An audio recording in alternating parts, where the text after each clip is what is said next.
Hello and welcome back to my YouTube channel.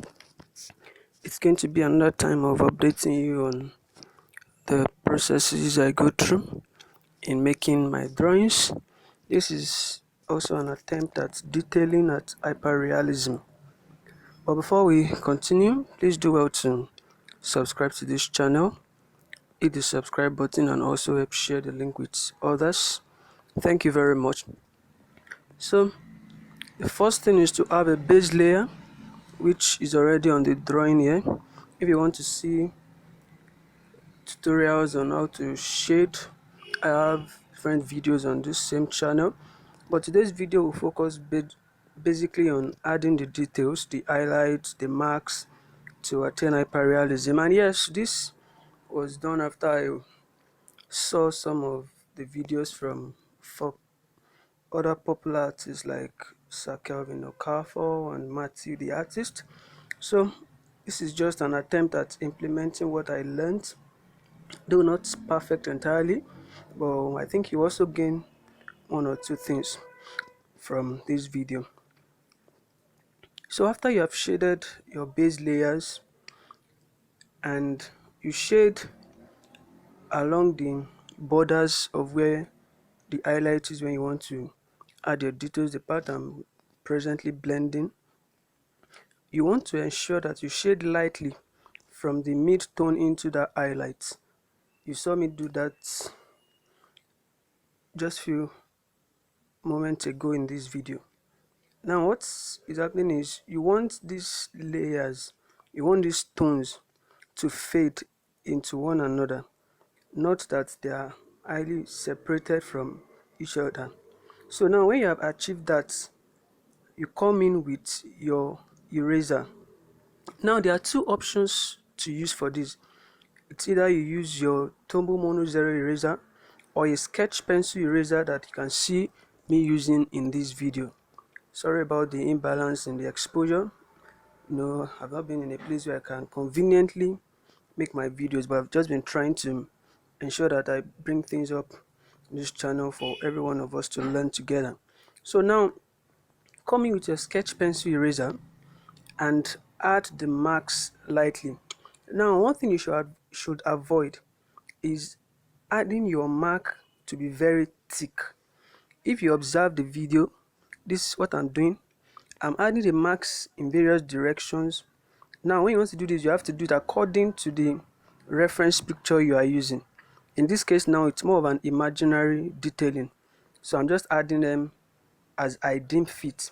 But then don't make your highlights, the marks you are making with the sketch pencil eraser, don't make them too thick. When you make them too thick, they become more like separated from the skin, and then they appear like they are just something weird on the skin, not as details of the skin for hyperrealism anymore. So you keep doing that in the different directions, add them lightly, not too thick, and you are not putting pressure on your eraser too when you are doing this. When you are adding these marks with your sketch pencil eraser, you are adding it lightly, and it's usually advisable for you to be able to control your pressure to hold your eraser at the other end. You see me, I'm holding it a bit closer to the tip of the eraser, but that's because I've learned over time to hold my tools that way and still balance my pressure. But if that does not work for you, hold your eraser close to the other end, not the tip where the eraser is. Now I'm coming in with my Tombow Mono Zero eraser to add greater marks. Now you notice that I'm adding with this at the edges, and if you look at, I'm not making it as light as the ones in the middle of the drawing. This is because even when you are detailing, the marks you are making with a eraser, they are not equally shining the same way. So as you go along from the major part, the middle of where the details are, you should start reducing the shininess of your marks that you make with the eraser. The middle part gets more highlight, more tone of it being in quote white, while as you fade it along both sides, it becomes less shiny, becomes less light. So that's how you accomplish these things. Then you come in with your pencil. One of the things I learned also from this artist is one thing I call the blunt end detailing.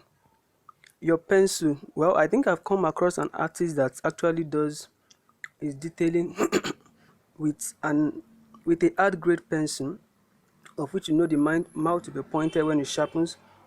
But then I've come to realize that it's more preferable to make use of a blunt end pencil. And even the eraser, you will see that the erasers I use, I didn't sharpen the mouth to be so thick. There's a reason for that. It helps you control the thickness and how much of your details that span a particular place. Don't put pressure, just like what I'm doing presently now. You see, I'm just adding those marks to the pencil lightly, and you can see I've changed where my hand is on the pencil because now I want to be able to control the pressure better. That is what I was explaining earlier. Now for you to be able to control the pressure, hold it at the other end, hold it far away from the tip. It will be easier that way for you to control the pressures. Now focus on your reference picture, and the same way you added those marks with eraser, that's the same way you are adding the marks with your pencil. Now here I'm using the HB grade of pencil to add those marks. Don't use a dark pencil, so to say. Don't use a too dark pencil to add those details. Now I'm zooming in for you to be able to see what it looks like when you zoom in so well, and then go back and see what. So that's going to be it for today's tutorial. I believe you have learned one or two things in the course of this video. We are all here to help one another. If there's anything you want me to do next in my video, do also put it in the comment section. And if there's a suggestion also on how to get ahead, please feel free to share in the comment section. Thank you for watching. Don't forget to subscribe, and I'll see you